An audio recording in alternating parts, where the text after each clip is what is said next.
Okay, so thank you very much for the invite. I actually live more closer to Philadelphia, so I came out here.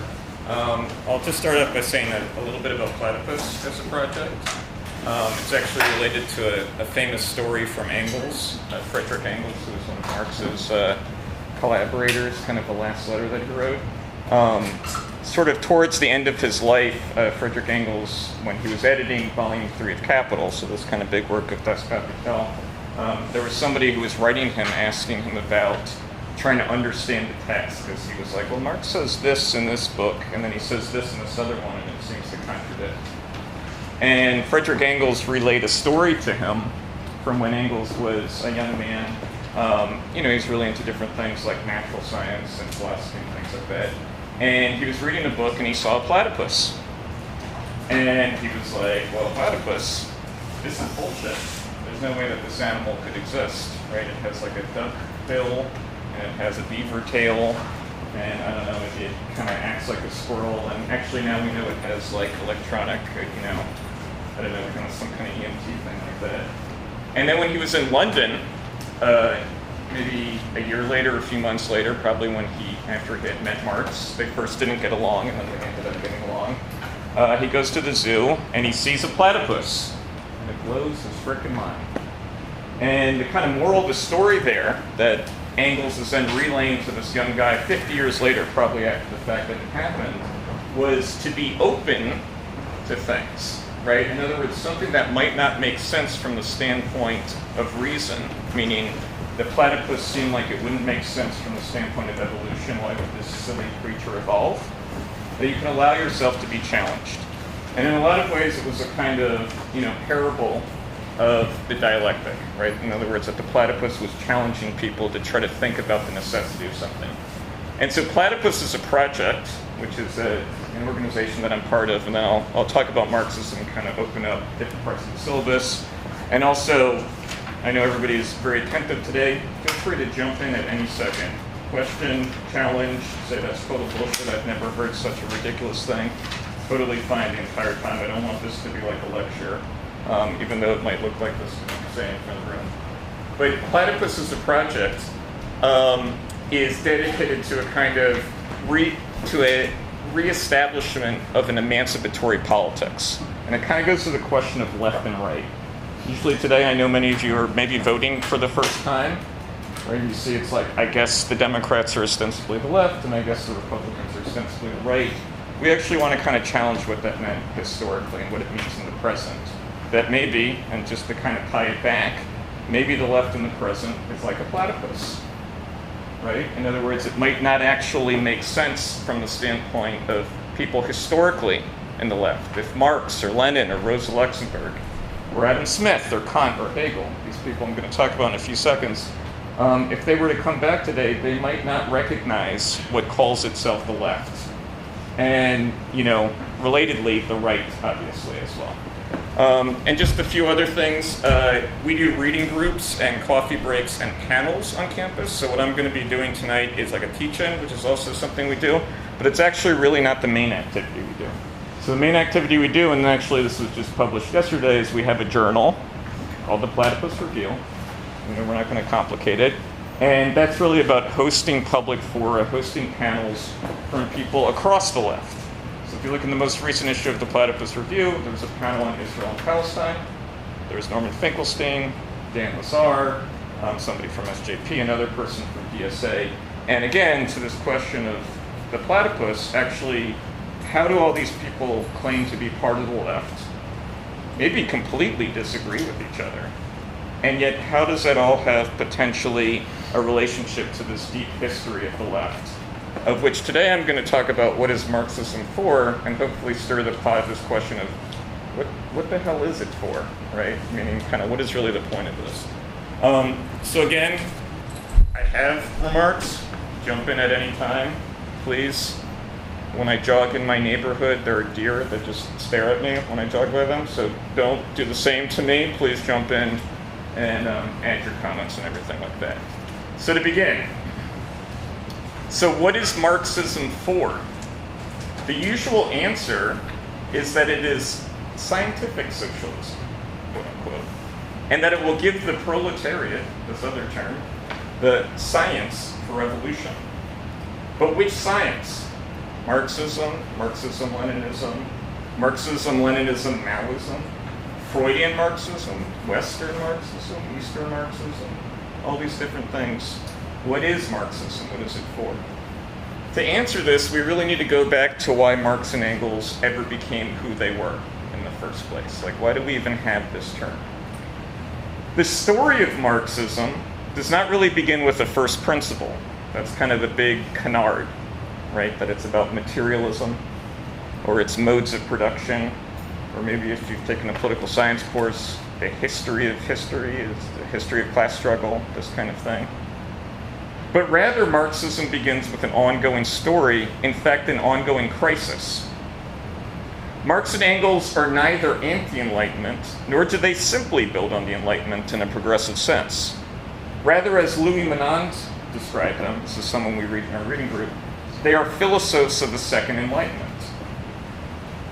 Well, if they were philosophes of the Second Enlightenment, then what was the First Enlightenment?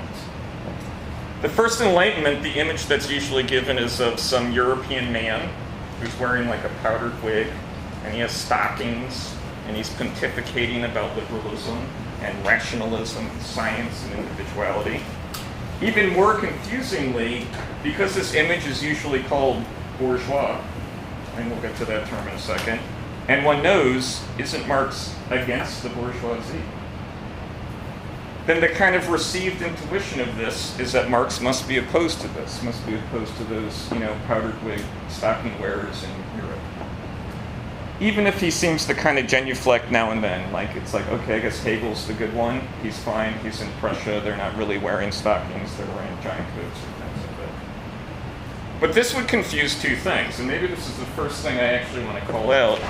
I should have written this down here as well. This would confuse bourgeois society and then the Enlightenment. The former bourgeois society, that is a G, if you heard the C, had been around for at least 300 years, if not more, before the Enlightenment came into existence. So people kind of identify the Enlightenment in bourgeois society. They talk about Enlightenment values. I heard this said to me 2 days ago at the Philly reading group. Bourgeois means, go ahead, yeah. Just when you talk about bourgeois society, like the bourgeois class, you mean like post like feudal peasantism, like that kind of class of like people that are not like in that kind of actual servitude? Let me get right, the next sentence, we'll get right into it. No, but exactly, you're going the right way. So in other words, you were raising, there used to be something prior to bourgeois society. And so how does one identify it? And the literal next sentence I was going to say is bourgeois society means urban society. So my dad is from Brooklyn, New York. He's from the borough. He's from an urban part of the world. And to your point about feudalism, even the term feudalism is a bourgeois concept. Right? If you kind of think about even what's implied in the term, I know it's related to land, feud, but it's also related to there's another show that Steve Harvey hosts, Family Feud. That's really what feudalism is about. It's about family feuds. And so this modern concept that you were just relating to of feudalism was actually the fighting words of urban society towards what was happening in the countryside. They were saying all they did was fight, whereas and here's another term we use all the time, civil society, right? Like when I was driving in, I was following the laws and I saw the buggies, which I have not yet encountered since moving here to Pennsylvania, and I followed the civil law, right? That I didn't have to have somebody put a gun to my head to follow the law. It was part of society. Yeah, go ahead. Is the bourgeoisie for specific people, like urban middle class people, or just all urban society? All urban. So the proletariat, bourgeois. But we'll get to that. I'll build into it. Yeah.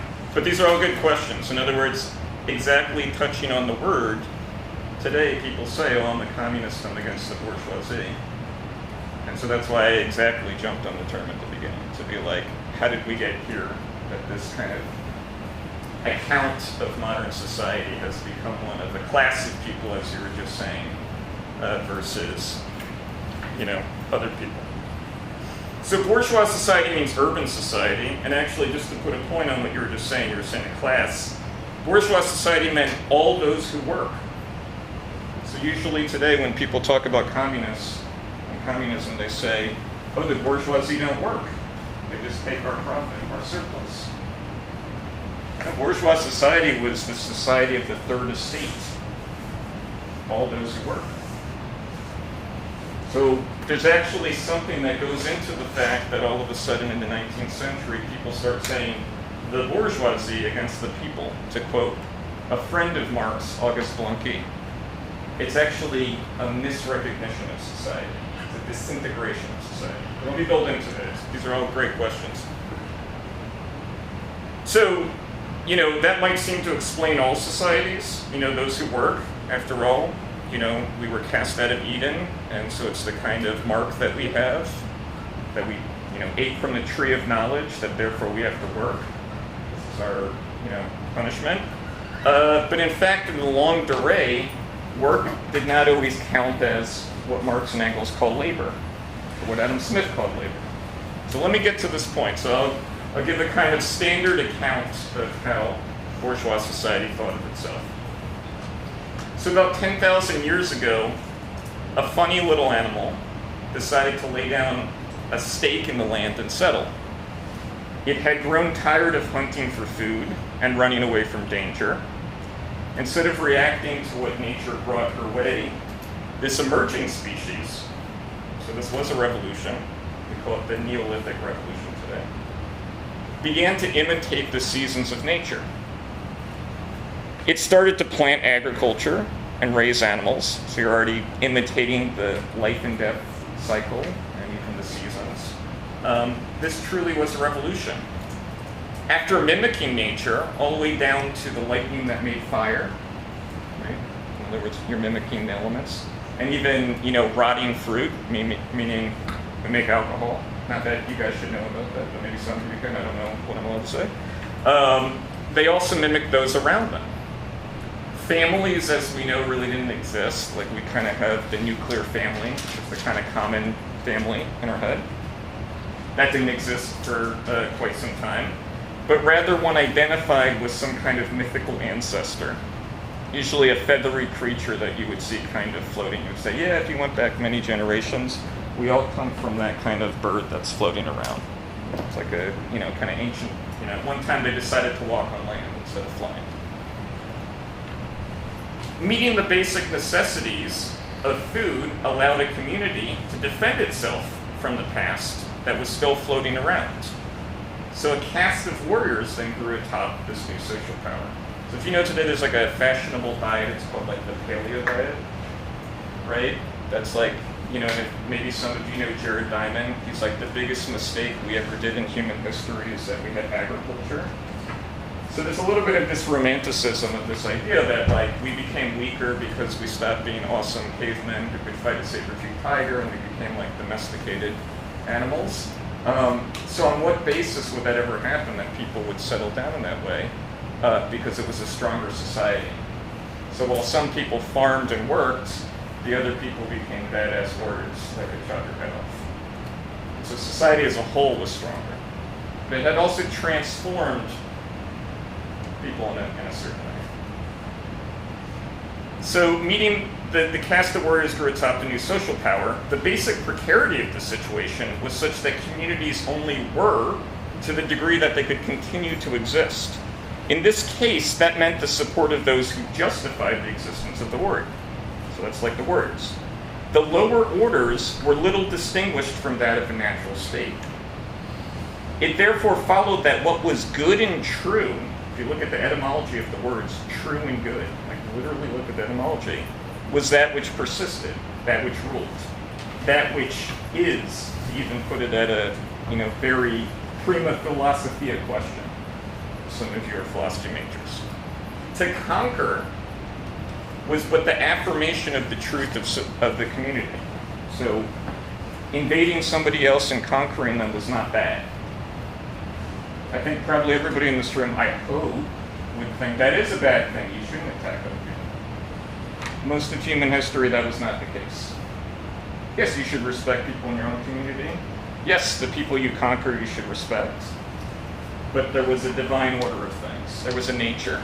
It's something, if you know your Nietzsche, he kind of parodies it in the genealogy of morals. The blonde beasts, the predators. So it was not evil. The conquerors were strong by nature. Are you going to tell nature not to be nature? That's certainly evil. And thus only acting according to such.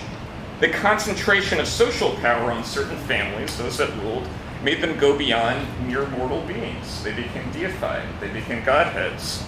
Early forms of history were passed down as the deeds of ancestors. They became myths. They became religions. Those who worked were the mark of being conquered. I think this goes back to your question about work. Meaning, if you were working, that meant you were not the conqueror. You can even think in ancient Greece and ancient Rome, what did the upper caste do when they were not fighting? Sports. It was like a way of play fighting, where they threw people into combat with each other, because the work was to be tainted with the mark of being a slave. And you can even see it in Seneca, if you know your art history, where he talks about art as being beautiful, but the person who produces art is like a mere handicraftsman. It's like, the artist. But art, it's genius. So those who ruled spent their time playing sports and administering. And they would also produce monuments out of the men that they dominated. The godhead was the necessary form of social power. It was the fixation that prevented the zoom politikon from falling back into nature. The community was held together through ritual, and in this, the early forms of spirit appeared. Religion, even art, things like that, as I was just talking about. And so what I was describing right now is known as traditional society. Now we might have some history majors in here who are like, oh, Danny, I've read ancient Rome, ancient Greece. There's a difference between ancient Babylon, there's a difference between Byzantines, things like that. I'm aware. This distinction right here is really one that only happens relatively recently in human civilization. That is actually kind of casting back upon all of history. So in traditional society, just kind of naive in society, freedom here meant freedom to be. Because what was ought to be reproduced. The point of life was to make the world go round and reproduce the customs and habits of the world that you were born into. There was not a question of what one ought to do. So maybe someone's reading Shakespeare right now, reading Hamlet, and he's like, to be or not to be. He's asking a question of acting. That's a modern question. That's why Shakespeare is kind of representing modern society in that question. There was not that kind of question in ancient society, because one was born with closed form and closed shape. If you were born a merchant or a slave or a king, you ought to be that. Freedom was, to be. So, I don't want to get into my background too much, but I was raised Jewish, and so I did have to hear, once a year, Moses let my people go. Obviously, that's an ancient form of freedom. It's the freedom to be. Let them be Jewish, let them be Spartan, let them be Assyrian. Let them be their close shape and form. Death, which affects everybody in this room, was not as much a taboo as it was in the present. One's station in life was given at the beginning of life, and if one lived up to that, they did all that was required of them. And if you ever read Adam Smith on David Hume, there's a famous letter about David Hume on his deathbed talking about negotiating with the boat keeper of the river Styx, meaning before you go over to Hades, before you die. And David Hume is like, usually the negotiation would be, did you leave land for your son? Is your daughter married? And then if that's so, you can go and die. And Hume was like, well, I have neither, so, in a sense, I could go and die. Death was not the big taboo that it was in the present. And maybe we'll get to why that is in a little bit. So I just wanted a quote from anybody. Any questions so far? No? Okay. So among the ancients, the people were not, writes Delamane, What we called the people were slaves. They were laborers, tillers of the ground, household servants, mechanics, sometimes even professors of the liberal arts, grammarians, poets, and physicians. Citizen, and in virtue of this title invested with public functions, the free men governed, administered, and judged, or exempt from all save domestic cares, lived idly on their own revenues and on the revenues of the state providing for all the citizens unable to support themselves. So that was written in 1830. That's written actually right after the, your Victor Hugo, the Les Miserables, like that kind of revolution. He's basically saying what we call the people today didn't exist. Right? And so maybe back to your point about who were the bourgeoisie, it's the middle class. Well, actually in the revolutions, the bourgeois revolutions, it's the people. And so even at the time of the bourgeois revolutions, they were like, there wasn't a people for thousands and thousands of years. But eventually, traditional society kind of gave way. It's possible it could have gone on, in perpetuity. Maybe somewhere in the multiverse we're like still in, King Charlemagne's empire and we're just like living like that. And unfortunately, probably not at great universities like this. In living on the work of the others, traditional society was relatively stagnant. It could only truly extend through conquest. There were inventions and there was cultural development, obviously. There was great poetry, great plays you should read. But they were constrained by the need to fix the ordained ordo, right? So the order of things. So Marx talks about how, for example, productivity in ancient society was kind of experienced merely negatively. So when new merchants would come into town, they would have new products and stuff like this. Oh, here's new things, here's new money, here's new inventions. It fucked things up. It screwed up things. People that ought not to have consumed things, all of a sudden are consuming things. There's too much money. There's not really the relationship of different parts of traditional society. It's a caste society, if you know this term, which means also like animal, like it's animals. It's the Lion King. It's like there are the lions and there are the sheep, and they can respect each other, but they are different animals. There wasn't a people. And so things that actually kind of brought everything together were actually experienced negatively. And they would solve it through, I don't know, a pogrom. They would just chop everybody's head off or something like that. So to quote Marx, this is something we read in our syllabus. This is Marx out of what was his notebooks for Das Kapital. Among the ancients, we discover no single inquiry as to which form of landed property is the most productive, which creates maximum wealth. Wealth does not appear as the aim of production, although Cato may well investigate the most profitable cultivation of fields, or Brutus may lend money to people at a favorable interest rate. The inquiry is always about what kind of property creates the best citizens, right? And actually, so my background is as an economist, economics didn't really exist. So you had Xenophon, but it was more about household economy, sort of what Marx is talking about, like, oh, this is the proper way to administer people on the plantation, the latifundia, here's how you should build this. But there wasn't economics qua economics. There wasn't like productivity. Wealth as an end in itself appears only among a few trading peoples, monopolists of the carrying trade, who live in the pores of the ancient world like Jews in medieval society.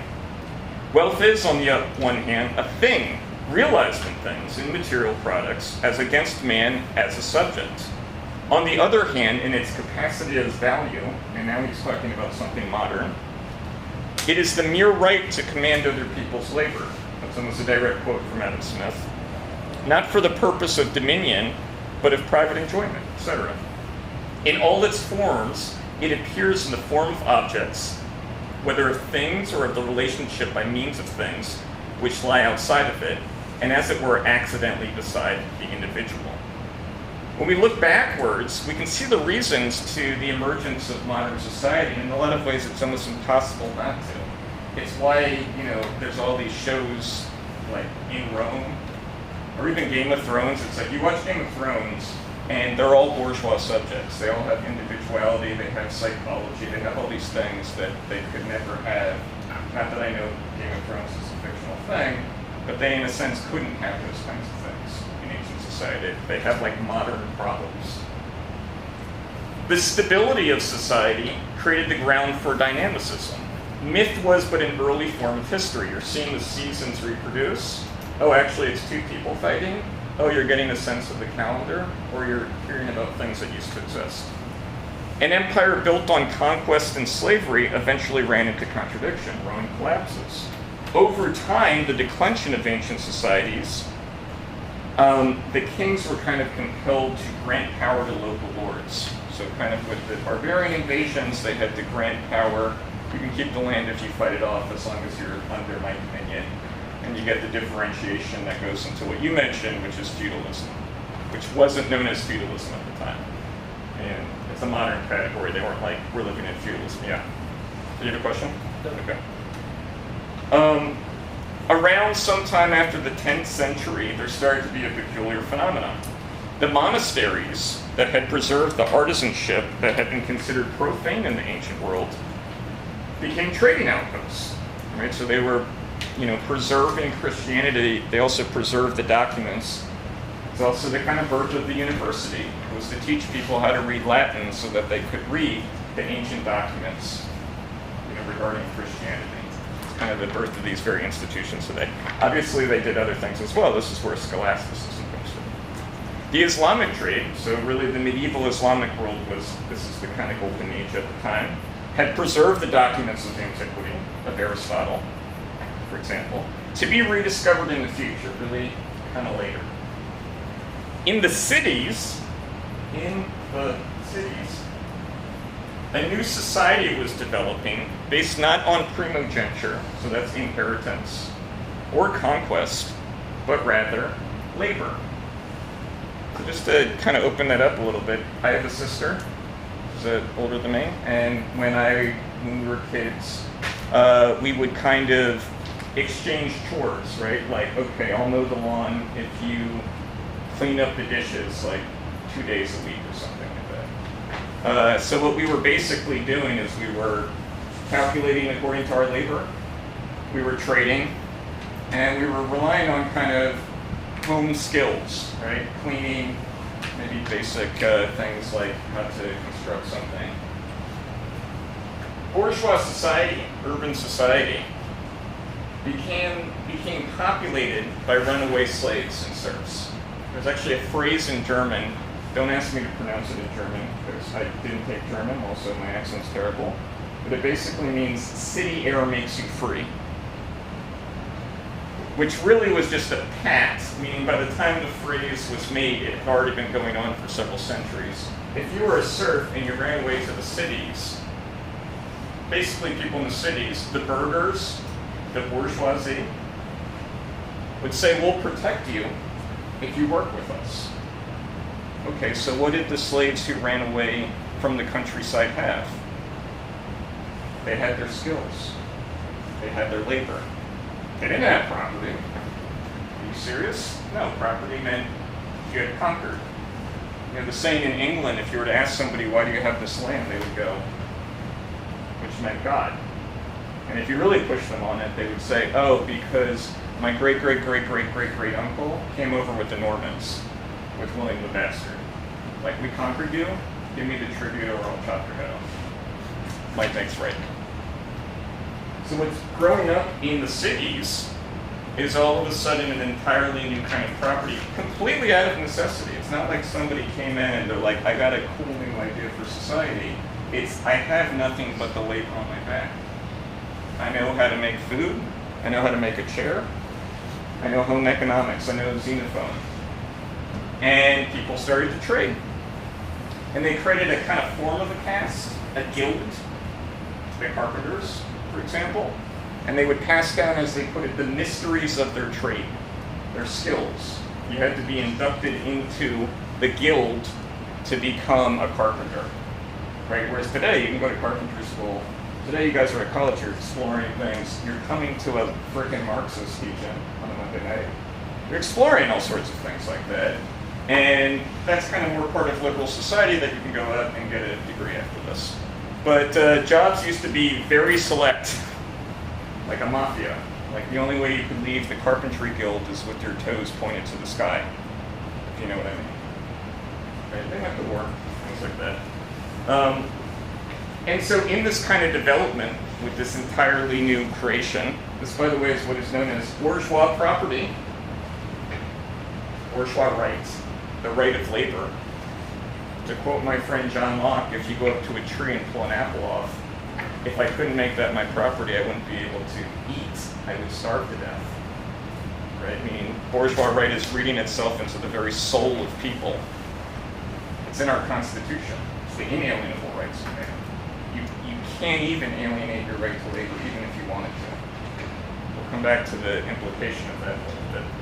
But in the cities, an entirely new cosmos was being produced. And actually, I was just teaching Adam Smith the other day. Adam Smith says that the lords in the countryside treated the burghers as if they were an entirely different species.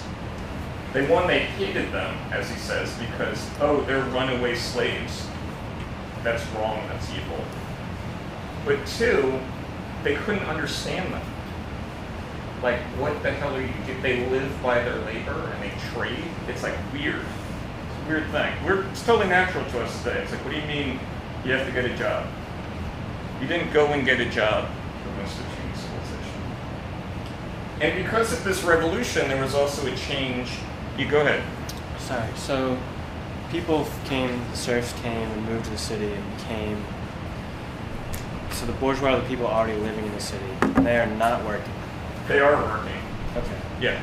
So then they find it weird that the serfs... The countryside. Okay. Yeah. So people in the countryside are looking in, first of all, the cities, that's the declension of Rome. To them, that's like the decline of the Roman Empire is what the city is. Right? It used to be like, yeah, at times in the city, like that was actually where the power was. The wealth was in the countryside, but the people who were called citizens lived in the city. And citizen was identical with owning property, meaning to be a citizen, to participate in the politics of ancient Rome, you had to have property. And to have property, you had to be a citizen. It's like a caste. You can't like gain entrance. Eventually things kind of break up. I know patricians, plebeians, blah, blah, blah. But this is kind of what that meant. Whereas today, what I'm trying to say right here in terms of this literally revolution in the cosmos is bourgeois society begins in embryo in the city and starts to produce a kind of property that nobody in this room could alienate even if you wanted to. Right? You can't like alienate your right to property because you can't alienate your right to alienate. It's a contradiction. Go ahead. Does this seem the medieval town or the Roman town? They have like plantations, but we're also seeing the countryside. And the people in the city are still bohemians. Say that, what was the last one? Like the French call it bohemians. Yeah. In other words, it was looked down upon as well. Already the knights, so if you know your medieval history, the knights were kind of looked down upon.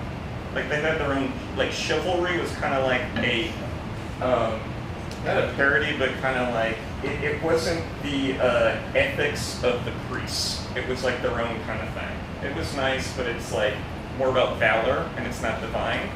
The bourgeoisie were like considered even below that. They were considered just like mania. Sodom and Gomorrah, right? Like really things happening right there. So I think you're asking rural or medieval towns. I would just say that town life, and it's not like it happens like that. It's not like on 1491 there's bourgeois society, but it grows up over time, and obviously it's admixed with all sorts of older things. Meaning you have the Italian city-states, which are and aren't bourgeois. They're kind of bourgeois, but they also have families, like feudal families. They have a guild system, but they have certain things that seem to be admixing with what's going to be modern bourgeois society. You brought up France. Reading Augustin Thierry, he reads it all the way back into being conquered, like, 1,000 years prior. But yeah, Paris, French cities. Yeah, go ahead. Okay.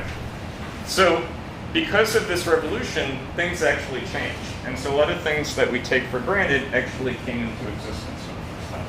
So let me read something. This developing sense of individual uniqueness and personal choice is reflected in changes in the meaning of the English words, individual and self, over the past 5 centuries. So this is a recent book.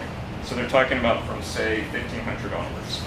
In the 15th century, individual, I think probably everyone in here considers themselves an individual, meant indivisible. It could be used to describe the Trinity, so the individual Trinity and indivisible Trinity, or a married couple who were individual, not to be parted as man and wife. And actually, I'll add to this, towns were full of individuals as a whole. Since at least the 17th century, however, the term individual has emphasized the separateness of persons rather than their connection. In the late Middle Ages in Europe, self was a noun representing something to be denied in favor of God and all he represented. Only in 1674, writes Peter Abbs, following the Oxford English Dictionary, did state self take on its modern meaning of a permanent subject of successive and varying states of consciousness. So like only really then does whatever you guys are thinking about me right now, like this is a total bullshit lecture, or maybe this is interesting, or I gotta do this after the teach-in. He's saying that only really came into existence a few hundred years ago. That actually prior to then it was unclear to people how much was who you are that's going on in your brain right now, and how much actually was God, and how much was actually the world that I'm looking at. And that wasn't just that people started to think so, because wouldn't it be a cool idea? In a certain way, it was actually becoming necessary. This is why I'm emphasizing they had nothing but their labor.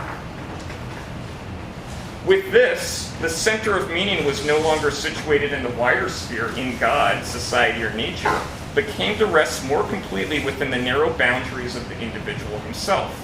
The Protestant Reformation, the rise of capitalism, and the Protestant Reformation, let me just finish this, is the first, heresy not to be put down, meaning that it kind of ends up happening. I know there's proto-versions like the Taborites. There's something about the change in religion, that maybe all religions have become Protestantized, that it's become a thing where you have freedom of conscience, right? Meaning, like, I believe this, who are you to tell me what not to believe? Yeah, go ahead.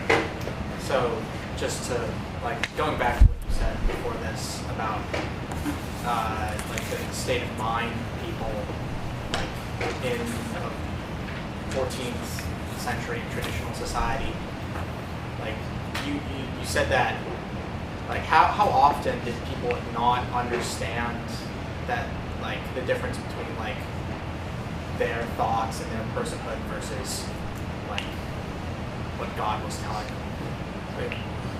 As a probability question? No, just yeah.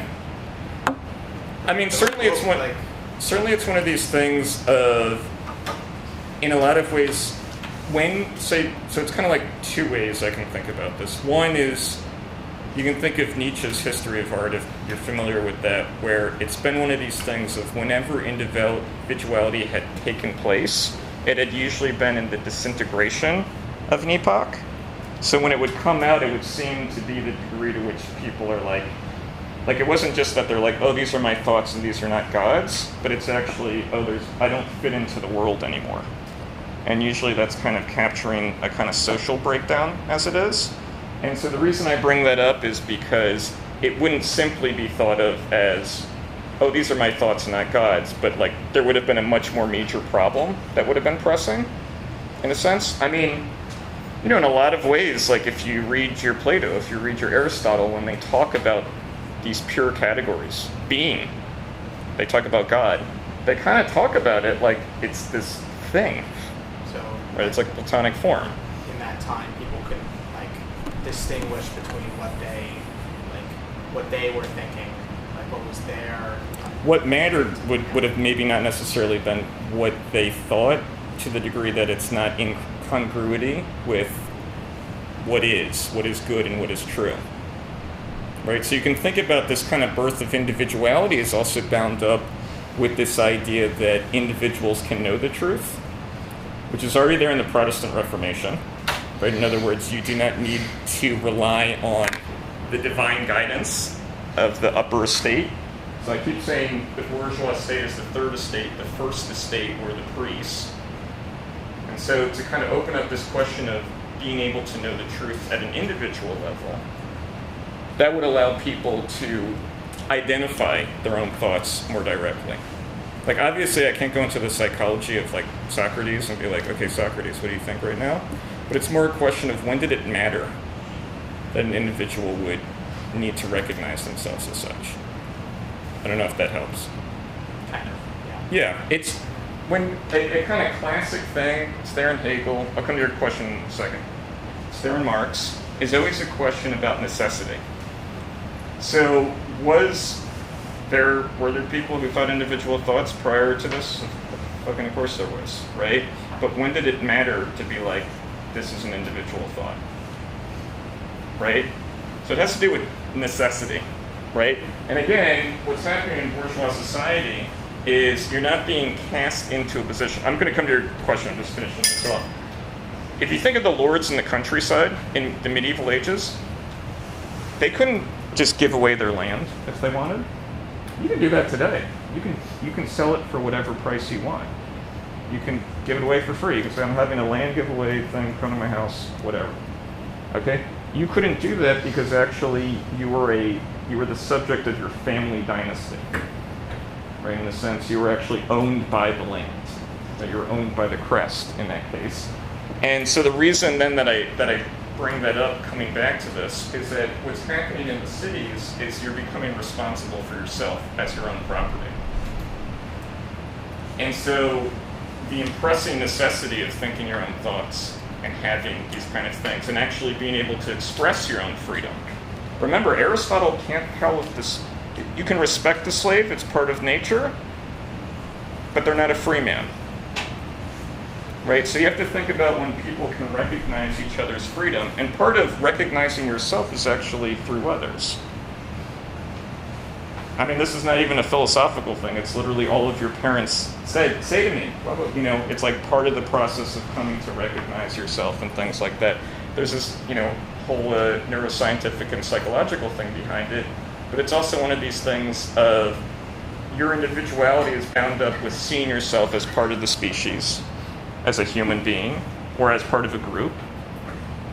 To be like, that's literally what the term individual is. I mean, individual of what? So anyways, go ahead. Yeah, my question isn't directly related to what we're talking about right now, but we're going to get the opportunity, maybe get a little bit of talk to ask about, you know, the prospects of Marxism today. Oh, yeah. Platypus. Yeah, of course, yeah. No, and thank you. I took that as a gentle, like, kick and move it along a little bit. Because, no, obviously that's an important thing. I mean, to me, coming to this question of Marxism, when you go to think about Marxism, people want to hear it at the beginning, but then they don't know what Marxism's about. And the whole thing is that this whole story is ongoing, and hopefully I can convince you a little bit by the end that Marx is actually really not saying that much new, that he's taking in for granted all of this ongoing story. But I'll speed it up so that you can absolutely ask it. Okay, so the account of the emergence of humans, qua humans, for bourgeois society, was not a justification, but the task that they set themselves. Meaning that if we were going to have this new society, it ought to be the greatest potential that it actually sets itself out to be. It shouldn't just be like a merchant society. They posed the question, this is from Rousseau, man was born free, but was in chains everywhere. But these chains were formed by himself. One was self-enslaved. They were necessary to prevent man from falling back into nature. But in being self-enslaved, estrangement no longer meant from God, but from ourselves. This recognition was only possible on the basis of bourgeois society. In other words, when you're actually confronting, producing your nature. As Immanuel Kant wrote in 1784, therefore, they were not living in an enlightened age, but rather in the age of enlightenment.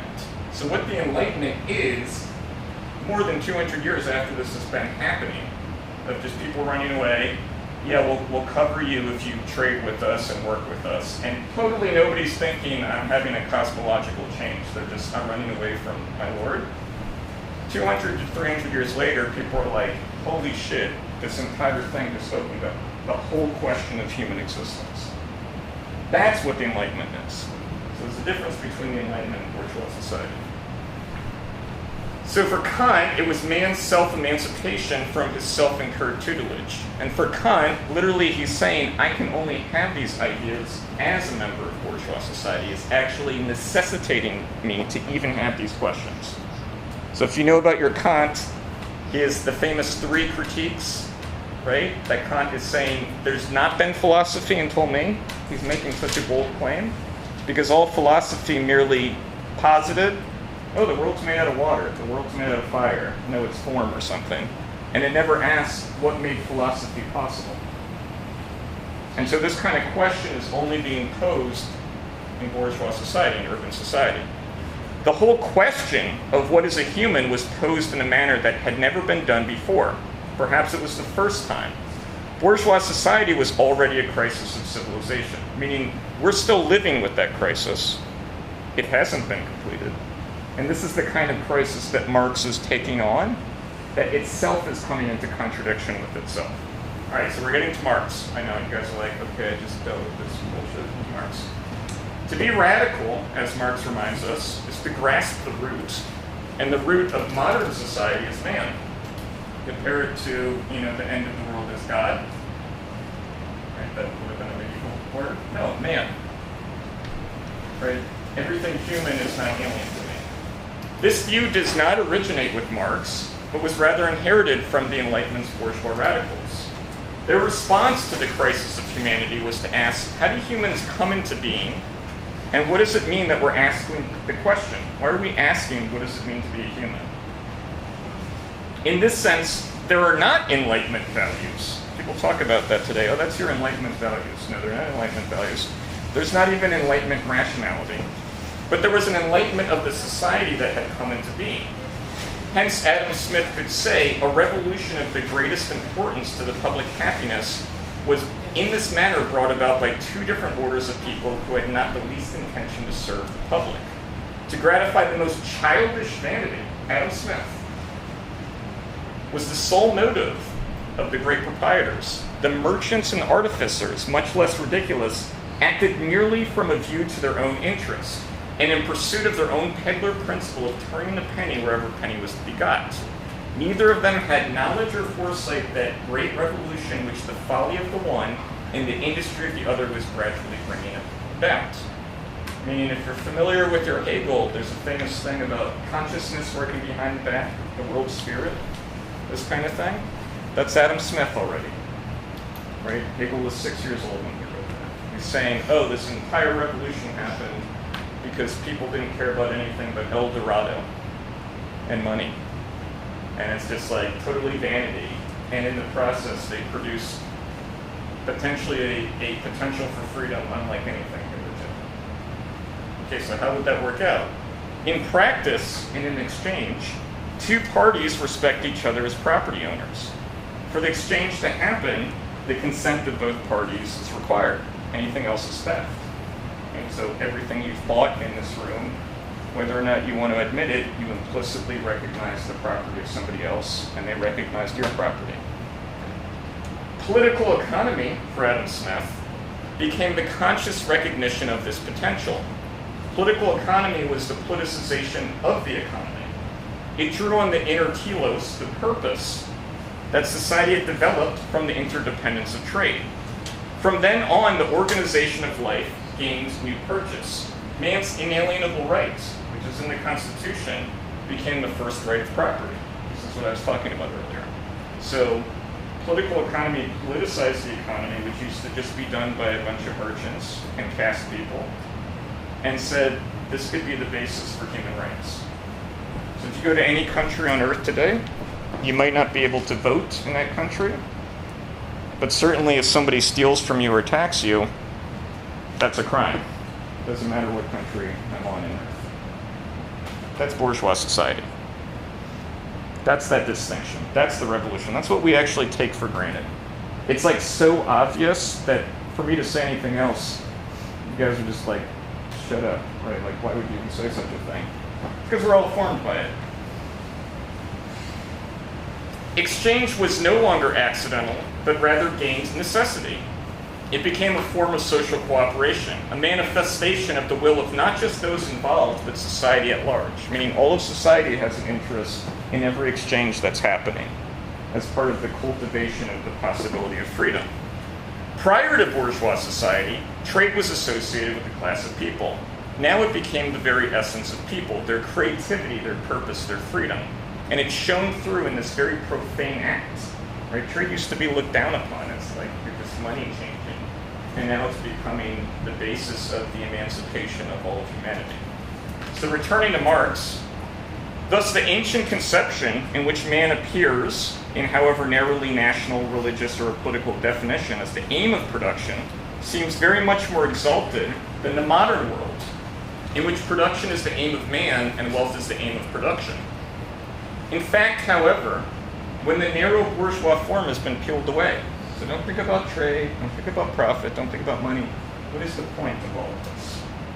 What is wealth if not the universality of needs, capacities, enjoyments, productive powers of individuals produced in universal exchange? What if not the full development of human control over those forces of nature, those of his own nature as well as those of so-called nature? Meaning we produce our own nature. Everybody in this room speaks a language that doesn't grow on trees, so it's produced by society. What if not the absolute elaboration of his creative dispositions without any preconditions other than antecedent historical evolution, which make the totality of this evolution, that's a hard sentence to say, the evolution of all human powers as such, unmeasured by any previously established yardstick in and in itself. Or maybe to put it in simple terms, freedom goes from being the freedom to be to the freedom to become. Every single person in this room is asking themselves the question, what am I going to do with my life? What's the meaning of it? One day I'm going to die, what's the purpose of it? Am I just like fucking floating in a meat sack and eventually will die? No. What's the purpose of becoming? And so what Marx is saying is that actually what's playing out here, and what people like Adam Smith and Hegel were picking up on, is that this is the kind of inner demand for the freedom to become that's actually emerging over centuries and centuries out of the cities. In bourgeois political economy, and in the epoch of production to which it corresponds, this complete elaboration of what lies within man appears as total alienation. So now we're starting to get capitalism a little bit. And the destruction of all fixed one-sided purposes as the sacrifice of the end in itself to a wholly external compulsion. Meaning, today, I know when I tell you guys, like, you know, I don't know, exchange and all these things, this is freedom, maybe you might scoff at me, like, freedom for who? Like, what the hell is happening? There's the stock market, that's a bunch of malarkey.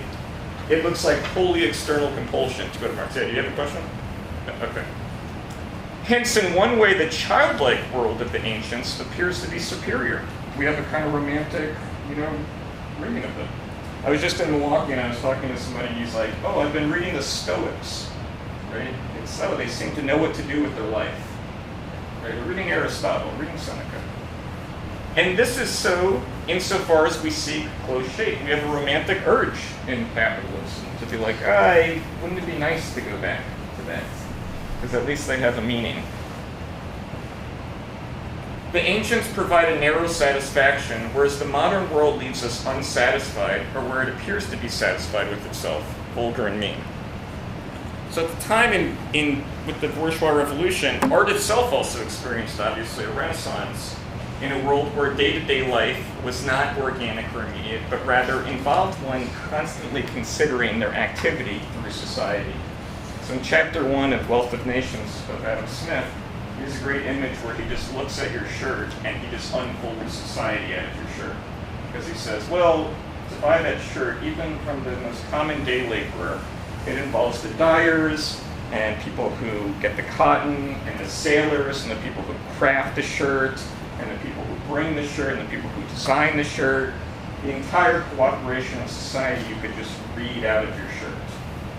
In a way that didn't always exist, because in the home economy, most of society, I think you were talking about peasants earlier, they made their own shirts, right? You didn't like go to the market and buy a shirt and you're cooperating with silk that's being brought from this part of the world and the interest rate is setting up the investment over here and all these other things. You made your own shirts. And now and then you gave a tribute to the Lord that conquered you because he defended you, whatever. People probably did. No, what Adam Smith is getting at is people's very being is being transformed by this modern world. So likewise, besides art, which was changing because art was no longer being kind of, what's the word that I'm looking for? Like people would say, oh, I want you to design the Sistine Chapel, right? They're kind of asking you to do this painting. Art became actually speculative. It became this thing about, oh, there's an art market, right? And if there becomes an art market, then it's like, be a little bit more creative. You can actually introduce things to people. You can go, people don't even know they don't want this yet. All of a sudden it becomes an idea of fashion. Oh, people don't even know they might want to wear this. It's going to be cool, right? And then you get the counter fashion where it's like, oh, that's so last season, now we got this new thing. So there's just this dynamicism that's opening up in terms of society. Bourgeois society also had a profound effect on the very conception of philosophy. Philosophy's proper terrain seemed to shift from not what is, but what could become. And it's right there at the beginning of Hegel's logic. If you try to think being, you have to think becoming, and then you're thinking of logic. The truth of being, as Hegel showed, was becoming. It became clear that to answer the most prima philosophia questions, so these are the first questions in philosophy, what is? Right? What is the true? What is the good? What is the beautiful? That what Kant is registering is actually, hold on, before you can tell me what is true and what is good and what is beautiful, you have to tell me how that's even possible to know what is true and what is good and what is beautiful. And so back to your earlier question, in a sense, it's raising this entire question of subject and object in a way that would not it didn't seem necessary, because it seems settled, in terms of what is kind of being answered. And that's why you had, Kant will talk about dogmatism, but he's really talking about how philosophers were like, well, you can just posit, or you can just kind of have access to what the true is. Man recognized that even the most basic understanding of the world was not passive, but involved in a web of relations of man to the world, that there was a so-called subject-object relation. One didn't just see an apple, but gave form to an apple. And when you look at an apple, you're playing part in forming the very object of an apple, because yes, the light goes into your eye and it activates your protons, blah, blah, blah. But that's just impressing on your senses. Meaning then your mind has to say, is that an apple? Is that a edible apple? Is that a rotten apple? Is that a disgusting apple? And that kind of side of even the most basic thing is being discovered in bourgeois society. And furthermore, if you think back to what I was saying at the beginning, those very categories of understanding things, they didn't come out of the ether, they didn't come from God, they weren't Platonic forms, they came from society itself. And so what's being kind of inferred in the bourgeois revolution as a crisis of all of humanity is the very historicity of mankind, for humankind, right? That humans actually change what it means to be human. That we actually have a pretty big record of changing what it means to be human. So when people come in and they say, Danny, don't you know capitalism is human nature? I say, of course it is, and that's why we can change it. That's not even a Marx idea, that's just the standard bourgeois idea. Go ahead, were you going to say something? When do you plan to finish? Say I have 3 more pages. Okay. Getting to capitalism. Right here. The conflation of bourgeois society and the Enlightenment is related to another conflation. Bourgeois society and capitalism. The two terms are not only temporally different, but categorically different. Capitalism was for Marx the crisis of bourgeois society. So bourgeois society is a crisis of civilization. Capitalism is a crisis of bourgeois society. The Industrial Revolution, which had begun in the late 18th century, but whose full effects were only realized in the 19th century, had undermined the still emerging bourgeois society. At the most general level, the crisis is one of the self-contradiction of how to measure or judge what matters. This is experienced, obviously, as an injustice. That's why you hear the capitalists are exploiting it. Marx is like, not quite. Because this undermines the social standard and thus any form of cooperation, people were led to fix things politically. Democracy was the result. The question always has to be asked, not how about democracy, but why did democracy become necessary? Why did people start demanding democracy? This gets to another word that I mentioned at the beginning, the proletariat. We think back to bourgeois society, there was not a proletariat here. Proletariat for Marx meant citizens without property. So if you have the crisis of bourgeois society of people relating on labor, this is kind of famously through the Industrial Reserve, people still have another right that they can try to solve this. Their political rights, the rights of citizens. So the very expansion of democracy, especially in the early 19th century, Jacksonian democracy, right? Martin Van Buren saying we need kind of permanent parties. But later in France, Louis Bonaparte. Democracy for Marx was a symptom of capitalism, mass democracy. Marx didn't invent the term proletariat nor its modern use, but it was used by the socialists at the time. For the word is both true and false. The modern working class does have property. They have their labor, as I said earlier. You can't alienate that. And yet it seems impossible to realize that property. I can't get a job. And so it seems as if they are the ancient proletariat again. The famous Marxist phrase, history hitherto is the history of class struggle, is really a critique of the idea that history is a history of class struggle. The concept of class is bound up with the emergence of the proletariat, which according to Rosa Luxemburg first emerges in the 1830s. To say that history is becoming the history of class struggle is to critique all of history hitherto. Remember, traditional society is not class society. It's caste society. They don't relate. It's not, you relate to Bill Gates. He might be super freaking rich, but he's a part of society. Caste society, you don't relate to the castes. They're just, you're superior. So the very emergence of this idea that history is the history of class means that history itself is becoming self-contradictory. Right? Communist Manifesto is a critique of communism. Bourgeois society was supposed to be classless and stateless, at least from a Marxist perspective. That is, the bourgeois radicals could recognize the will of society they felt, whereby it was possible to reflect on the general interest of society out of the cooperation of people. In this sense, the interests of society could be an object of public deliberation. Indeed, the only justification for the executive, which has been in the news recently, at all, was the preservation of freedom. If this could be done without force, then the need for the state was superfluous. So it's not a Marxist idea, the withering away of the state. It's a bourgeois idea. Come on. This is why Marxists sometimes call anarchism liberalism in distress. They're repeating old liberal things after the Industrial Revolution. The phrase the capitalist mode of production, this kind of infamous phrase, was short for the capitalist modification of commodity production. The phrase commodity production meant bourgeois society, a society based on the exchange of labor. But to say that capitalist modification meant that bourgeois society was becoming a means for the production of capital. But capital was supposed to be a means for the production of bourgeois society. So the very phrase that people just say, like they go, oh, there's feudalism and capitalism, they don't know they're saying a contradiction. It's not that there's different systems. It's that actually it's the self-contradiction of bourgeois society. It's actually the collapse of bourgeois society. Marx and Engels, then as the philosophes of the Second Enlightenment, were receiving what had changed and what had continued. In one sense, the problem is the contradictory identity of what had changed and what had continued. And this is why I've done this long teaching that I've been asked twice, when are you done? Because I felt like I had to build into it. We seem to live both in bourgeois society and in industrial society.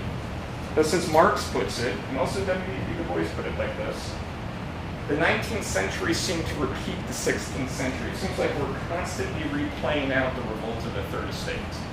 There's an election tomorrow. Both sides of the election are claiming right now, you are against the people, no, you are against the people. They're replaying out the bourgeois revolution. It's happened probably every election, in perpetuity that this is happening. This is not what was expected of America, let alone bourgeois society, that you wouldn't have this kind of entire question being posed all the time, right? George Washington's farewell letter, don't fall into partisanship. Politics was kind of the realm of the ancients, being citizens, deciding to go to war. The moderns wanted to be free from politics, to voluntarily cooperate. So in the sense of as they go to get your favorite bourgeois person and they were to see what exists right now, they'd be like, this is a total crisis. An easy question one can ask is the following. Let's go to your question. Was socialism possible? Was it necessary in Adam Smith's time? If not, then it was not yet capitalism. That's what the phrase means for Marx. Marx described capitalism as having a transient necessity or having a merely historical necessity. To achieve its aim, it had to overcome itself. Capitalism only made sense as bourgeois society going beyond itself. It was not a system of exploitation or whatever is taught today. We ought to have developed straight into communism out of the Industrial Revolution. The fact that we seem to replay this out, that's what capitalism meant for Marx. In fact, it might be said that Marx was one of the greatest critics of communism who ever existed. How could this be so? Both capitalism and socialism and communism were symptoms of a historical contradiction, a repetition of the 16th century. So let me read a letter from Marx and I'll open it up. I didn't know how much time I had, so some things like this. This is a letter that we read in our reading group, famously for the ruthless criticism of everything existing. So here's Marx. In fact, the internal obstacles seem almost greater than external difficulties. For even though the question where from presents no problems, the question where to is a rich source of confusion. Not only has universal anarchy broken out among the reformers, but also every individual must admit to himself that he has no precise idea about what ought to happen. However, this very defect turns to the advantage of the new movement, for it means that we do not anticipate the world with our dogmas, but instead attempt to discover the new world through the critique of the old. Hitherto, philosophers have left the keys to all the riddles in the desks, and the stupid, uninitiated world had only to wait around for the roasted pigeons of absolute science to fly into its open mouth. Philosophy has now become secularized, and the most striking proof of this can be seen in the way that philosophical consciousness has joined battle, not only outwardly, but inwardly too. And just very briefly, all of the young Hegelians were communists. So, and they're all like 10 years older than Marx, so it's not Marx who does this. Marx is saying, why are all these Hegelians becoming communists? If we have no business with the construction of the future, or with organizing it for all time, there can still be no doubt about the task confronting us in the present. The ruthless criticism of everything existing. Ruthless in that it will not shrink, neither from its own discoveries, and nor from conflict with the powers that be. And let me just read these last things, and then I'll end there. It'll be a little bit early. This is Karl Marx. It's not Daniel Jacobs, it's Karl Marx. I am therefore not in favor of hoisting a dogmatic banner, quite a reverse. We must try to help the dogmatists to clarify their ideas. In particular, this is Karl Marx. Communism is a dogmatic abstraction. That is Karl Marx saying communism is a dogmatic abstraction. And by communism, I do not refer to some imagined possible communism, but to communism as it actually exists in the teachings of Capet, Desmet, and Wittgenstein. These are communists around at the time.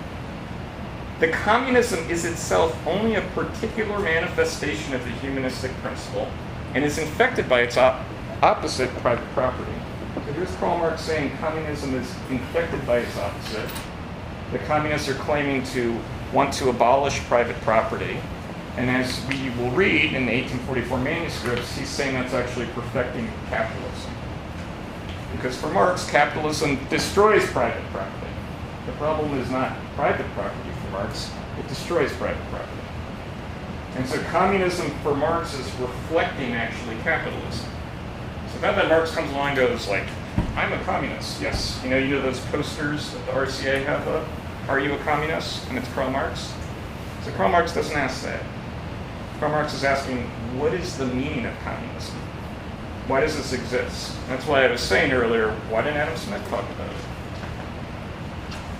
Our program must be the reform of consciousness, not through dogmas, but by analyzing mystical consciousness obscure to itself. He's saying communism is mystical consciousness obscure to itself, whether it appears in a religious or political form. It will then become plain that the world has long since dreamed of something of which it needs only to become conscious for it to possess in reality. It will then become plain that our task is not to draw a sharp mental line between past and future, but to complete the thought of the past. Lastly, it will become plain that mankind will not begin any new work, but will consciously bring about the completion of its old work. So I'll stop there, but this is why I emphasize bourgeois society as a crisis of humanity. And communism for Marx was actually the return of that crisis after the Industrial Revolution. And so to your point earlier, the workers and the bourgeoisie,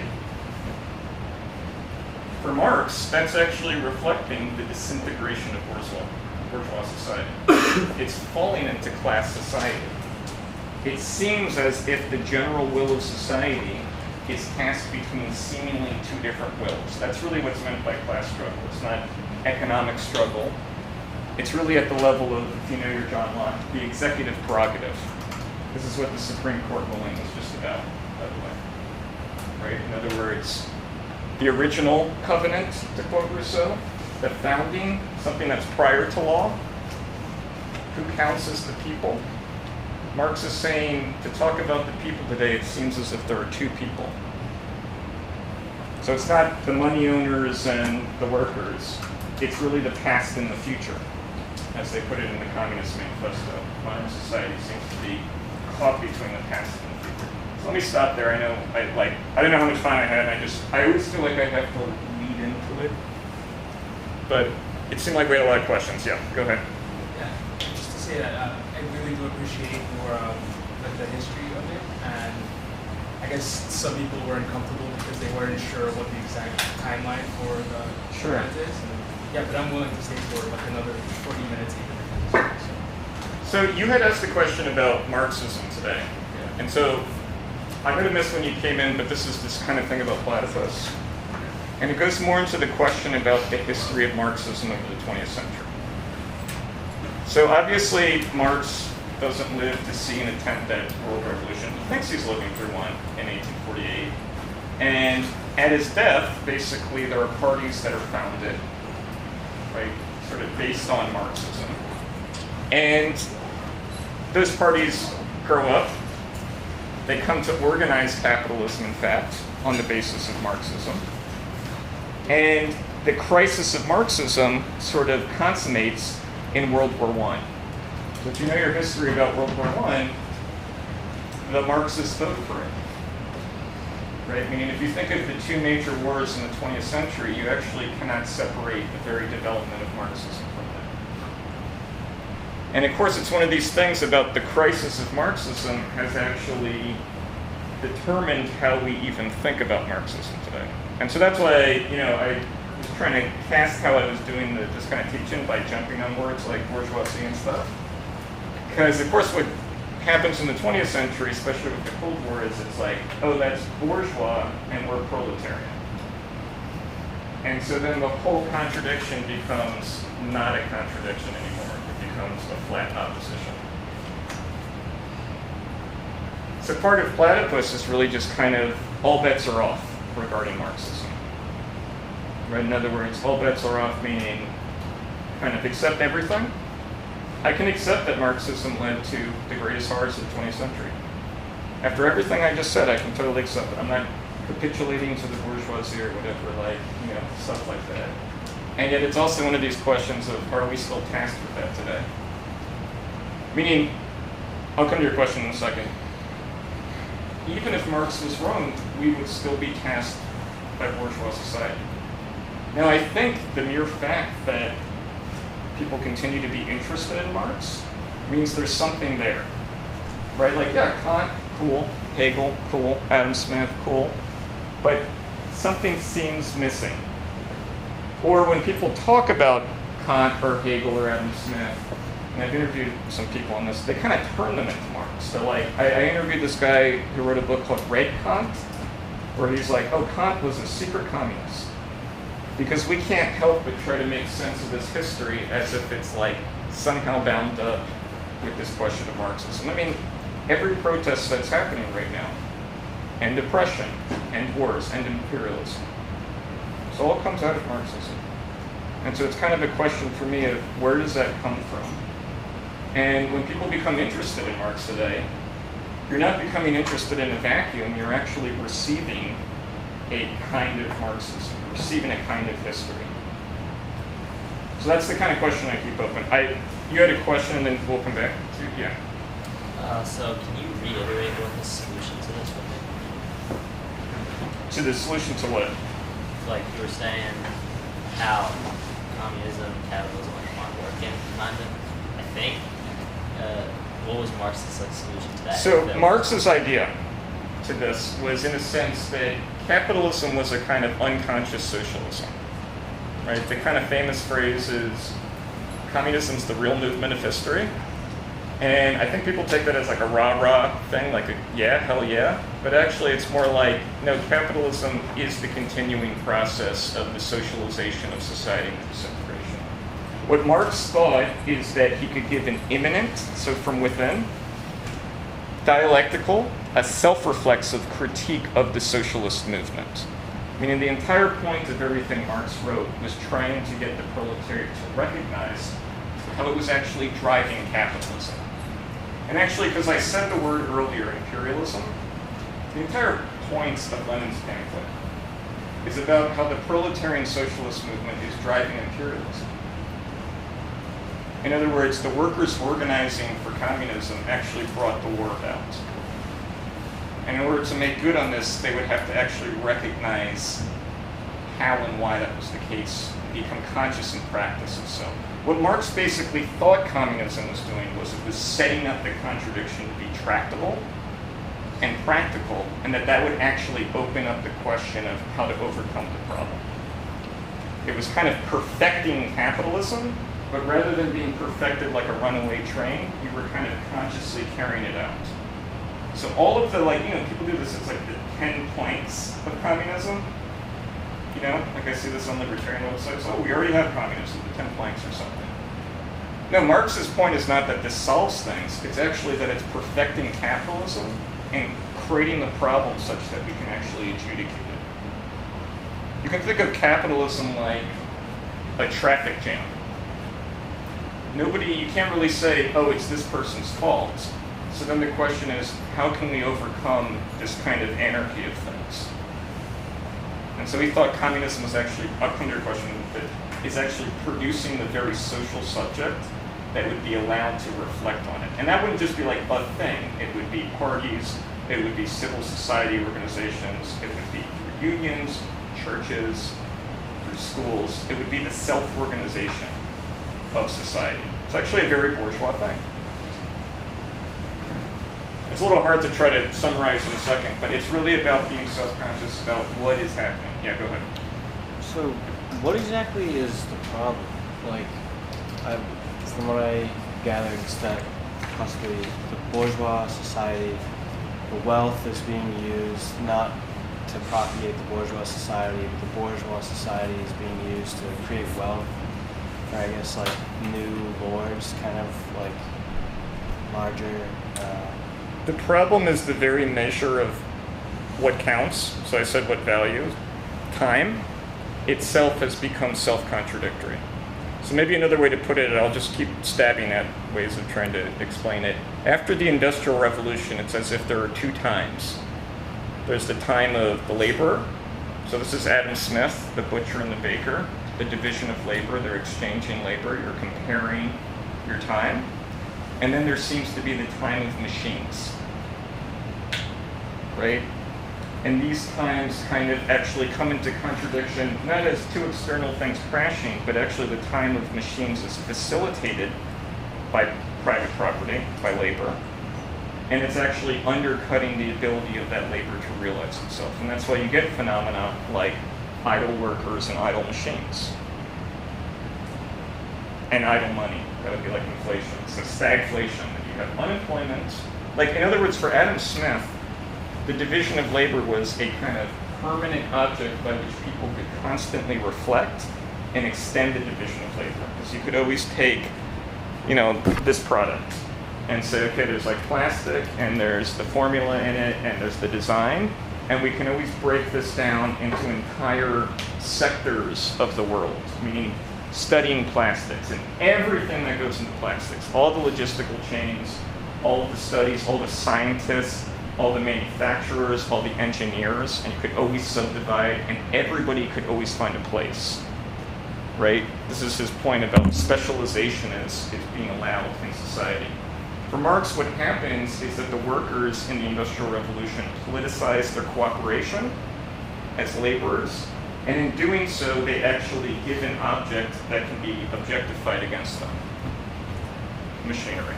And so the phenomena really for Marx was permanent unemployment, not de-skilling and unemployment element. So we take for granted there's a natural rate of unemployment because you don't want to accelerate inflation. And for Marx, this means we're overproducing value. You're overproducing bourgeois society. So it's not a question of overproduction or underproduction. The mere existence of unemployment, if I was to go get Adam Smith, he'd be like, that's overproduction. Yeah. So it's as if bourgeois society is overproducing itself. And then that leads to a kind of spiral, because then people, you kind of have two choices under capitalism. You get to be exploited or die. And so then that's leading to the people, what is it, the race to the bottom? And then it leads to political conflict, because people go, well, those people shouldn't work, I should work. Right? What's the big issue in tomorrow's voting? It's not just the economy, it's immigration. And worse. In other words, people demand. They demand the political rights from the state. Oh, the state should step in to solve things. Well, if the state is stepping in to try to solve a conflict in civil society, the state has to actually centralize and create itself as its own political institution. So what comes up in 1848, it's the only time Marx changes his mind, because Marx going into 1848 thinks we're going to achieve communism through democracy. What happens in 1848 is democracy destroys the proletarian socialist movement. Louis Bonaparte takes power. He pays people who are unemployed and poor to shoot the capitalists. So you're just telling me, oh, wait, isn't the problem of capitalism the capitalists? No, not at all. In fact, in 1848, all the capitalists get shot. And that's how you save capitalism. It's not capitalistism, it's capitalism. And again, even thinking about that phrase, it's not like this group is bad and this group is good. It's about what was supposed to be a means for an end. Society seems to be pulled as if, like, the gravity of Jupiter is kind of pulling all the planets around it. Right? We're kind of pulled into something anachronistic. Let me go here and now. Sorry. Yeah. So if the bourgeoisie society is setting up a crisis, it's like a circle and over and over. So what does the Marx want to do? That's what communism thinks would actually make that circle conscious. Yeah. In other words, communism is capitalism, but it's doing it consciously. Like, okay, yes, we're like in expropriating the expropriators, the kind of famous line. You're proletarianizing everybody. That's not getting rid of private property. That's perfecting it. So you're actually setting up the problem of society as a political problem. You're politicizing. You're politicizing labor. And this isn't even like Marx's idea. There were all these communists for 20 years before Marx even got into this. So what Marx is really asking is, what are they reflecting? Like, why do they have this idea? Or is it just like I don't know, people had a fever dream all of a sudden. Because maybe Marxism is wrong. Maybe communism is like a total fever dream, and we're still realizing liberal society. That's like Woodrow Wilson, World War I. He's like, oh yeah, this is the last war to end all wars. That's a nice thought. No, World War II is going to be the last. I don't know, maybe not. Maybe this next one. Right? In other words, people saw this idea. Oh, we're still realizing liberal society, and communism is actually, Woodrow Wilson treated it as kind of feudal.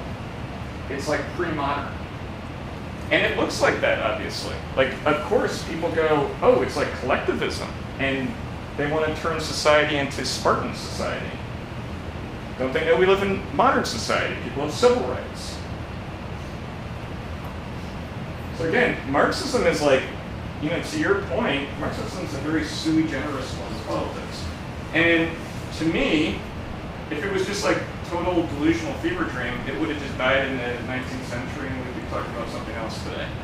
And yet, people bring it up again and again. People bring it up even when nobody in the room brings up communism. I was in a game theory class. Nothing to do with communism. My teacher's like, and this is what I call Marxism. Why? There's something about it that it still sits there of, okay, maybe there's something about modern society that it's not like we're just living through accidental problems and inveigling and stuff like that. Yeah, go ahead. Yeah, from your talk and from the Platypus Society website, I'm getting that the aim of the left today should be to reestablish an emancipatory politics. And I wonder, what does emancipation look like? And maybe that the answer to that question might be the whole point of society. But yeah, I mean, opening up the freedom question. Yeah, well, I guess I mean,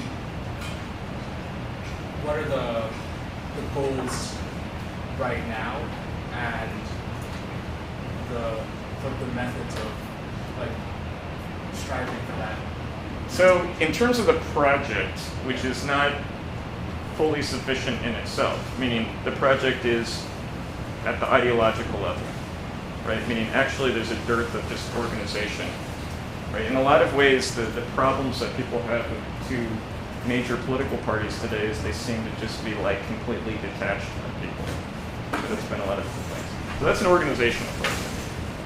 Platypus is a project, I'll go back to your question. Dissolving ideological obstacles. Getting people to think about what the left meant historically and what it could mean today. And that's why I kind of raised the parable of the platypus that Engels wrote to the guy, of being open to things, of actually being open to actually maybe everything that calls itself the left today might be the right. Right? In a lot of ways, the left has become about social justice, it's become about fighting oppression, it's become about fighting exploitation. That's great. I'm not for any of those things. But what about freedom? And worse even, it seems like those questions seem to be contradictory. Like it's like, oh, if you talk about freedom, you're somehow allowing for oppression? Which would have made no sense to like a Kant or an Adam Smith, where one person being unfree means everybody is unfree. So entire questions about freedom, I mean, they really have dropped out. And so really at the ideological level of just considering what did the left mean, what could the left mean today? So it's more via negativa. It's more a kind of negative question of everything that is, what if none of this is left? But you can allow yourself to think. You don't have to think it permanently. You don't have to think it if you don't want. But why not consider it?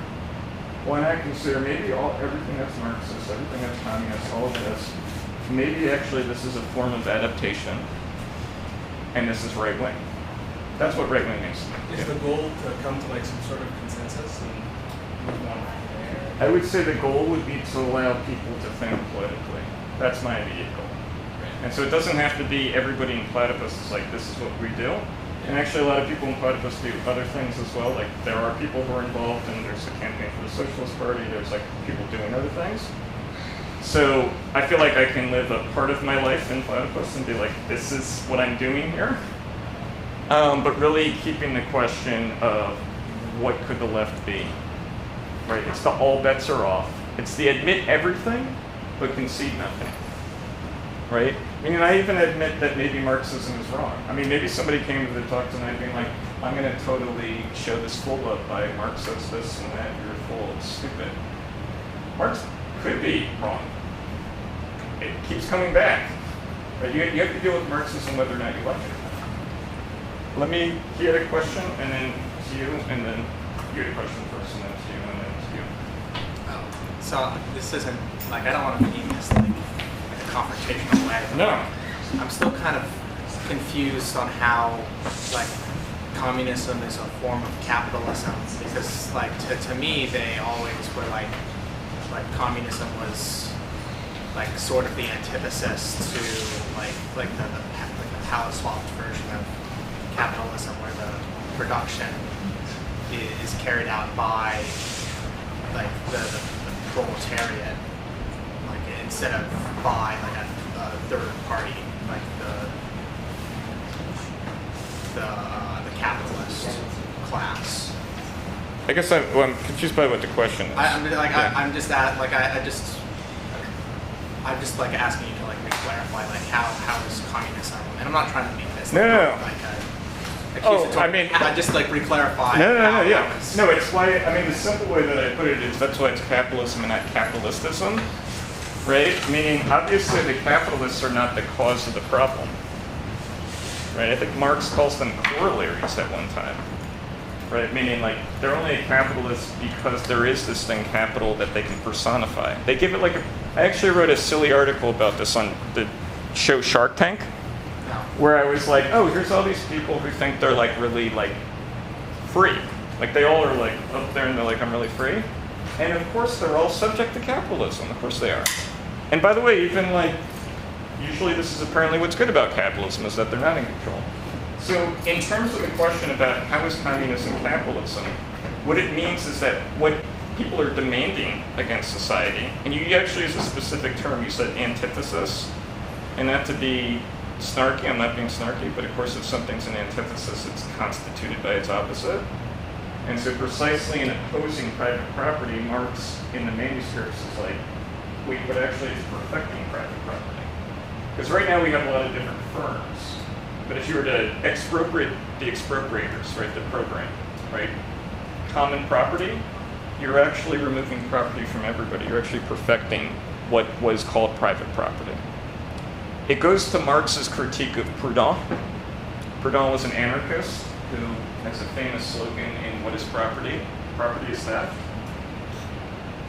So of course, wait, but if property is theft, where does theft come from? You need property to have theft. So Marx was like, this is contradictory. Right? If there's no property, there can't be theft. You're like, what are you stealing from? And yet Marx says, but this is actually a real expression of capitalism. Because proletarian labor for Marx means property destroying labor. That's why I emphasize citizens without property. Meaning what's happening to your question after the Industrial Revolution is the workers are actually destroying the value of their labor. Because machines now make less people need to be employed. There's machines, and it's also what's meant by machines. Meaning machine time is superseding labor time. Right? In other words, the machines are simultaneously counting as labor, their property, and yet when the machines go into production, they're the socialization of society. And they're actually going beyond, they're the socialization of society. The machines, the socialization. Machines, yeah. So to your point about how is capitalism communism, the whole point is that actually capitalism already is socialized production. I'll give you an example. So there's a book out right now, not by a communist, would you believe? Matthew Pettis and Michael Klein, Trade Wars or Class Wars. And they're like, oh, there's a problem of like a trade deficit in the US, and there's the trade surplus in China, and Germany has the Schwarznull, right? And they're like, but actually, all of this is constituting each other. Meaning when you produce an iPhone, actually it goes to China, it goes to Malaysia, it goes to another country, it comes back to the US, it goes to that, it comes back to this. Meaning if you were to compare that to Adam Smith's butcher and the baker and the candlestick maker, you're comparing what's actually the production of one thing as if it's different firms, as if it's the butcher in the US and the candlestick maker in China. And the whole point, the reason I had to build into all of this earlier, is because bourgeois right is based on labor. Your property counts in terms of how you participate in the community. If you ask anybody in this room or anybody on campus or anybody in Lancaster or anybody you know, why do you have the money in your pocket? They're either going to tell you they worked for it or somebody they knew gave it to them who worked for it. That's bourgeois property. All money presupposes somebody worked for it prior. I'll come to your question in a bit. That's labor time. What Marx is saying after the Industrial Revolution, and it's hard for me to try to summarize 100 chapters of Capital, but we actually do a little bit of this in the reading group, is that the Industrial Revolution, in a sense, has produced a time that actually undermines the relation on the basis of labor. And no wonder, in the 19th century, you get something called the marginal revolution, where all of a sudden people go, yeah, these classical political economists, labor, what the fuck are they talking about? It doesn't really make any sense anymore. Because society actually becomes opaque, becomes unintelligible. Let me go to his question, because just, I'm happy to talk as long as possible. And then I'll come back. I just wanted to go to people who are... No, he asked before me, so I think it was. Are you sure? Yeah, he raised it. Okay, yeah. So you said bourgeois communism is aware of the bourgeois society and it's criticized other concepts of society. It doesn't mean that you need to criticize everything in life aware. All of life is already politicized. Like, in other words, what's happening in 1848, the state, bourgeois society was supposed to be stateless. Right? It was supposed to be civil society that you could relate on the basis of cooperation. So the state returns in 1848, most particularly the police, which if you look at the Constitution, there are police powers, but there's not the police as now. So the very existence of the permanent existence of the police for Marx actually was an expression of the crisis of bourgeois society. That society could not self-regulate, as was expected and was plausible at one time. And this is manifesting in actually the need for society to be conquered. So it's not a question about do you politicize society or not. I wish that was the question. Go ahead. So there's no police before. Yeah, there used to, yeah. Actually, the United States imports bodies. So the police really come out of, we're finishing up. The police exist in England prior, because England's a little bit ahead of things. And then you have the Chartists, you have the Industrial Revolution there. But the police really come into their own in the 19th century. Yes. Jails. Yes.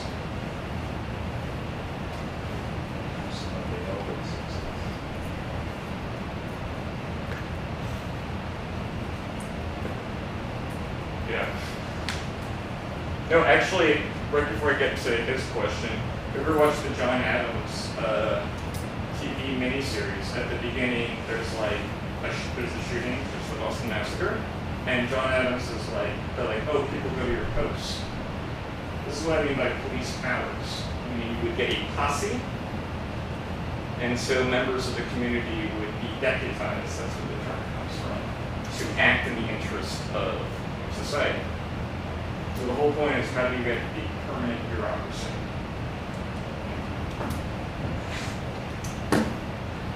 The name of the lecture, what is Marxism for? The question, what is Marxism? Marxism is the self-consciousness of the crisis of bourgeois society. Could you please say it again?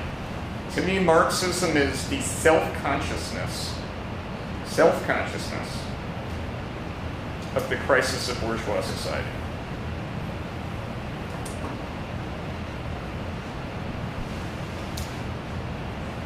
I'm happy to unravel that and things like that, but I think actually that's a good way to start it. right? In other words, capitalism is not like a system. Marx is reflecting on the kind of contradiction that's manifesting and the meaning of communism. This goes to your question. The meaning of the police, the meaning of the state, the recrudescence of the state, as Marx puts it. It returns to its oldest form. So even what is Marxism for? It only has any meaning, and I think this goes to the gentleman's question earlier, as the critique of the proletarian socialist movement. So to your question, what is Marxism about a proletarian socialist movement? I don't know. It seems to dissolve into being like an economics or a philosophy or something. It's weird. It's a bohemian, right? Some weird ideas about history. And so people reach for Marxism today to really, I think, justify their liberal politics. You don't want to just be a Democrat, I'm a communist. So you can reach for Marxism. You can say, no, I don't just oppose this because it's bad, I oppose this because it's capitalism. So you can kind of reach for it, kind of spruce it up. But I don't know. It only ever made any sense as a critique of proletarian socialism.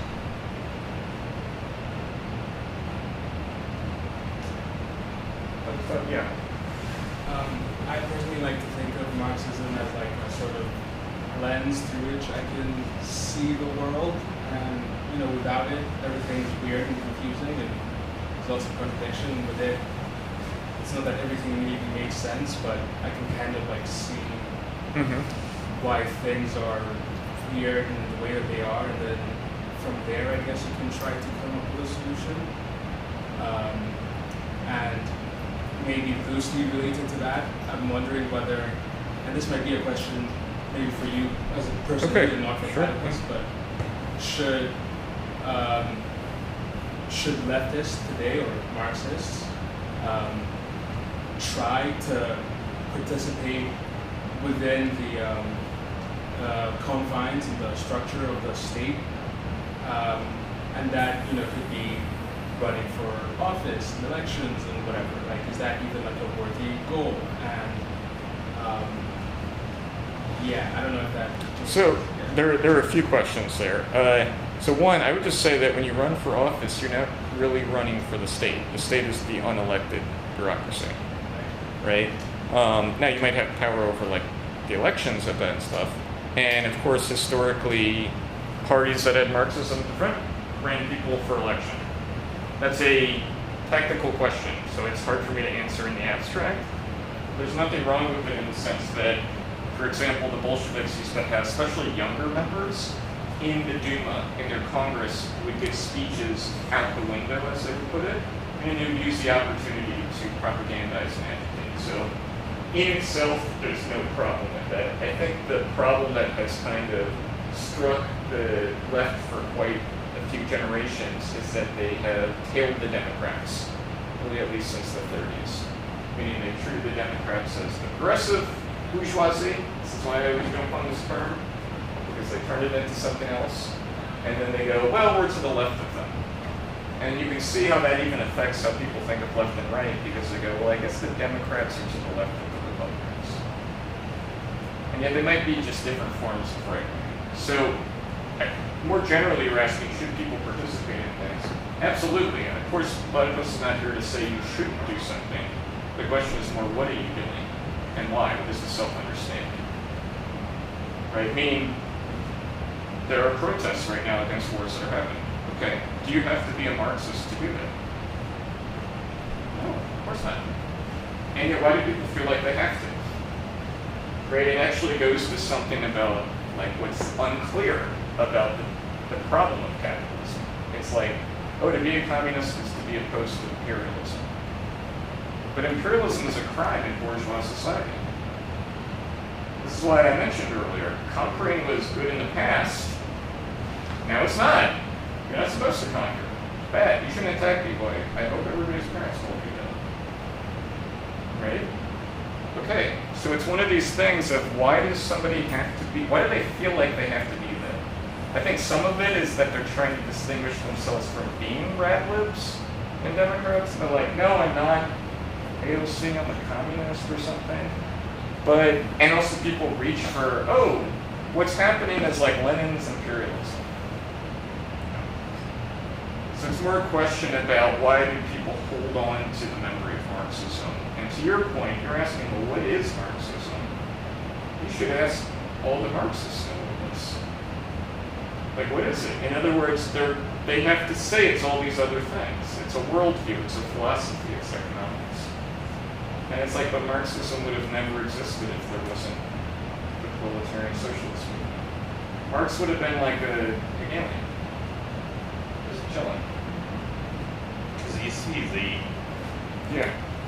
why I'm asking this question is because I am professionally deformated by whatever happened to me. Yeah, and every time I hear something, I need a definition. Sure. And you kind of reminded me of a story which happened again in Russia, in between two mathematicians, when they were asked, "So what is mathematics?" Yeah. And one of them said, "Look, mathematics is what I and him are doing," and that was the end of discussion. Yeah. So, but again, you're presenting on this topic, and I would like to know how you understand. That's the reason why I asked this question. Yeah. No, that's how I understood it, as the imminent dialectical critique of the proletarian socialism. That's why it was necessitated. Marxism is capitalism. The point of Marxism is to overcome itself. Yeah, I mean, there's plenty of definitions here. I'm not saying Marxism is something else. I am determining that. Yeah. And so to me, if that doesn't exist today, what are people doing when they reach for Marx? They might actually be, it would be as if I took the symbols of mathematics to try to cook pasta or something like that. It has a totally different meaning.